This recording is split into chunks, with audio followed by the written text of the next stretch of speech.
সরকার সারাদেশে নদী ও খাল পুনঃখননের মাধ্যমে পানি নিষ্কাশন ব্যবস্থা চালুর উদ্যোগ নিলেও মুন্সিগঞ্জের টঙ্গীবাড়ি ও লৌহজং উপজেলায় দেখা গেছে ভিন্ন চিত্র। কোথাও মাটি বালুর কারণে কালভার্টের মুখ বন্ধ, কোথাও আবার খাল নালা দখল ও ভরাট হয়ে বাধাগ্রস্ত হচ্ছে পানির স্বাভাবিক প্রবাহ। ফলে সামান্য বৃষ্টিতেও জমে থাকছে পানি। সময়মতো নিষ্কাশন না হওয়ায় ক্ষতি হচ্ছে ফসলের। মোহাম্মদ সুজনের তথ্যচিত্রে জানাচ্ছেন ডলি বিনতে মনোয়ারা।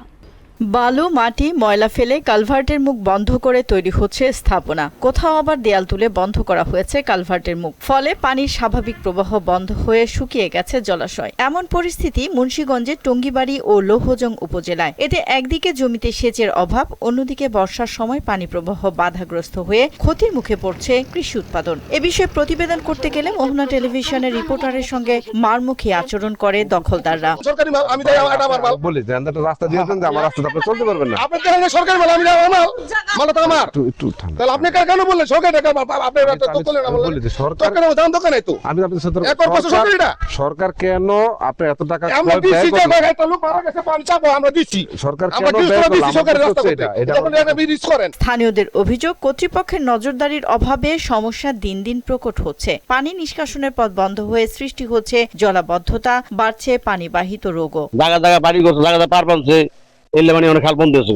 পাশে যে ছোট ছোট খালগুলো ছিল ওগুলো আপনার বরট করে ফালানোর কারণে এখন এই যে আপনার কৃষি জমিগুলো নষ্ট হয়ে পানিগুলো নামে না। পানি না পেলে আপনার মাটিটা সমস্যা হয়, দিনে আলু ঠিক মতো চাষ করা যায় না, উর্বর হয় না, মাটি ফলন ভালো, আলু ভালো হয় না। বছর আমগো ধান তলায় যায়, আমগো কৃষকের বিরাট ক্ষতি হয়। এটা আমগো সরকারের কাছে আবেদন, সরকার একটা কালভেট দেয়। দীর্ঘ সময় পানি জমে ব্যাহত হচ্ছে ফসল উৎপাদন। এ বিষয়ে উদ্বেগ জানিয়েছেন টঙ্গীবাড়ি কৃষি অফিস। খালের যে কালভার্ট রয়েছে এগুলো আমি শুনেছি এবং কিছু দেখেছি যে মুখগুলো বন্ধ হয়ে গেছে।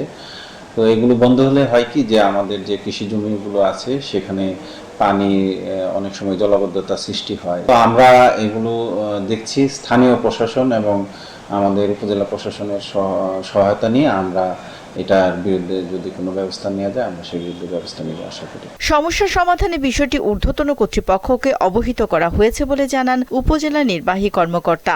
অবৈধভাবে যারা কালভার্টের জায়গা দখল করে সেটাকে ভরাট করার পায়তারা করছে বা অপচেষ্টা চালাচ্ছে তাদের বিরুদ্ধে অবশ্যই যথাযথ আইনানুগ ব্যবস্থা নেওয়া হবে। শুধু আশ্বাস নয়, খাল জলাশয় দখল মুক্ত করে সুষ্ঠু সুন্দর পরিবেশ নিশ্চিতের দাবি টঙ্গীবাড়ি ও লৌহজং উপজেলার বাসিন্দাদের। ডলি বিনতে মনোয়ারা, মোহনা সংবাদ।